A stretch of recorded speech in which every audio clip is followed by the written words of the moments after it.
was concerned about. He said, look, it's not a foot speed thing. It's more of a just do so many things. It's tough to guard, and that was a tough guard there as Saunders puts it on. I've said it all game long. I'm going to say it again. She has moved so well. Players who are very used to playing Creighton. They know what the Blue Jays bring. There's Ronsick getting open, and two, and Creighton back in front. This is exactly what we were talking about, though, in terms of Emma Ronsick creating matchup problems for Georgetown. She moves so well in the low post. I think she has been a massive factor so far. Look for that to happen again as Creighton erupt. Jensen gets open and can't make the Hoyas pay. Batchelor ends up with the offensive board. Big offensive rebound for Creighton.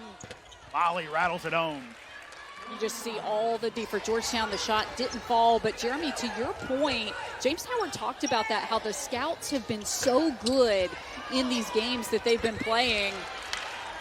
And Saunders puts it away. Plenty of time left on the shot clock as Jensen now with it. Emma Ronsick does such a good job of recognizing what matchup she has and figuring out how to get an advantage on that matchup. And Mogensen almost got a hand on that inbounds pass and said it makes its target. Three by Mogensen, swish, and a 10-point lead, 11-point lead now for Creighton. Jeremy, Kelsey Ransom, lighten it up. Not known in any way as a three-point shooter, but Ronsick answers right back. Jim Flannery will take a timeout as I think he saw Georgetown. I think Georgetown, again, has to be very happy with what they're getting out of Kalia Myricks right now. This is really some of the most we've seen her play. She has been such a critical contributor.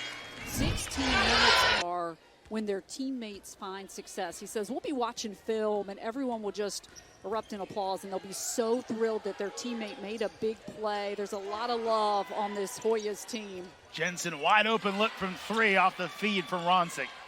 Beautiful. Right now, Hoyas look a little discombobulated on the defensive end as Molly takes the three and cans it. And a bit of a dagger right there by Morgan Molly as Georgetown's going to call a timeout, if for no other reason, just to get Kelsey Ransom and Christina Moore back on the floor. Take a look here. Great ball movement, finding Lauren Jensen, who has had the hot hand here in the third quarter for Creighton. It seems like she just absolutely cannot miss. And you see her there giving a little love to the teammate who got her the ball. But for Lauren Jensen, again, 12 points in the third quarter. She only had 4 points in the entire first half, and she has come alive for the Blue Jays. That's one of the things we kind of asked James Howard about guarding this Creighton team. He said, look, it's not a foot speed thing. It's more of knowing their actions. And our players have been exposed to it. They kind of know what Creighton's going to do. They can't always guard it because Creighton's good at what they do, but they kind of know. It's a problem sometimes you have younger different places.